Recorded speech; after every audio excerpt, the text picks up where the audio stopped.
नहमदुहु व नुसल्ली अला रसूलिल करीम अम्मा बाद बिस्मिल्लाहिर्रहमानिर्रहीम।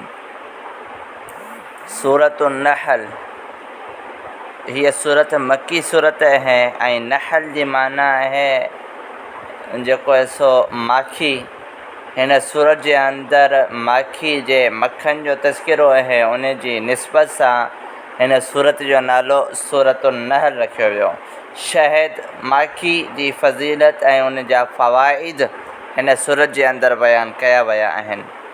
ऐं हिन सूरत जे अंदरि इब्तिदाई तौर ते इन शइ खे बयानु कयो वियो आहे त अल्लाह तबारक व तआला इंसान खे पैदा कयो, यानी कि जेके इंसाननि जे मथां नेमतूं कयूं वयूं आहिनि उन्हनि जो तस्किरो कयो वियो ऐं तौहीद जो तस्किरो कयो वियो ऐं काफ़रनि जेके एतिराज़ात कया हुआ उन्हनि खे उन एतबार सां जवाबात ॾिना विया। ऐं इन जी इब्तिदाई आयात मुबारका युनज़्ज़िलुल मलाइकत बिर्रूहि मिन अम्रिही अला मन यशाउ मिन इबादिही। इन जे अंदरि इहो इरशाद फरमायो त फ़रिश्ता नाज़िल थियनि था अल्लाह तबारक व तआला जो हुकुम खणी करे जंहिंजे मथां चाहिनि अल्लाह ताला जे बंदनि वटि। मुराद नबूवत आहे त अल्लाह तबारक व तआला इंसान मञा जंहिंखे चाहे नबूवत अता फ़रमाए।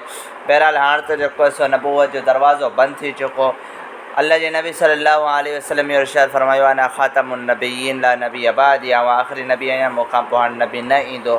ऐं उन खां पोइ अॻिते हीअ जेका आयत मुबारका अचे पई उन जे मथां आसमान ऐं ज़मीननि जी पैदाइश जो तस्किरो आहे त अल्लाह तबारक व तआला आसमाननि ऐं ज़मीन खे हक़ ऐं सच सां पैदा कयो ऐं अल्लाह तबारक व तआला सां गॾु ॿियो को बि शरीक न हो हिननि जे ठाहिण जे अंदरि।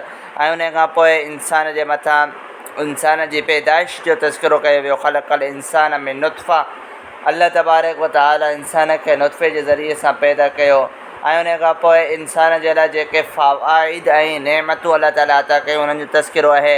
वल अनआम ख़लक़हा, ऐं चौपाइनि खे जानवरनि खे अल्लाह ताला इंसाननि जे लाइ पैदा कयो ताकी इन जे ज़रिए सां इंसान बेशुमार फ़ाइदा हासिलु करे, इन खे खाए बि थो, इस्तेमालु करे थो, सवारी करे थो, ख़ूबसूरती जे लाइ इस्तेमालु करे थो ऐं अहिड़े तरीक़े सां जेको सो उहे जानवर जेको सो बोझ खणी हलनि था ऐं अहिड़े तरीक़े सां दीगर फ़वाइद इन जे अंदरि आहिनि। वल ख़ैल वल बिगाल वल हमीर लितरकबूहा, घोड़े खच्चर ऐं गॾे खे अल्लाह तबारक व तआला जेको सो बतौर सवारी ऐं ज़ीनत जे लाइ पैदा कयो। इन्हनि जो तस्किरो अल्लाह ताला हिन जेको सो आयत मुबारका जे अंदरि करणु फरमायो आहे।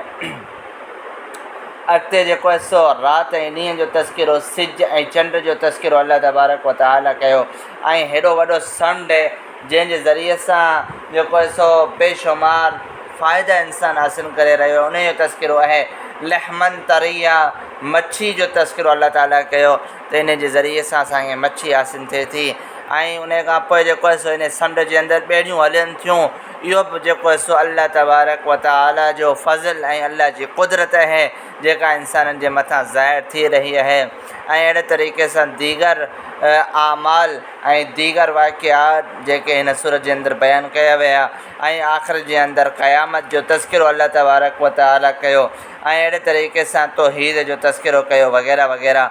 ऐं उन खां पोइ अॻिते जेको सो शहद माखी ऐं इन जे मक्खन जो तस्किरो कयो, उन जे फ़वाइद जो तस्किरो अल्लाह तबारक व तआला कयो जंहिंजी निस्बत सां हिन सूरत जो नालो बि सूरतुन नहल रखियो वियो।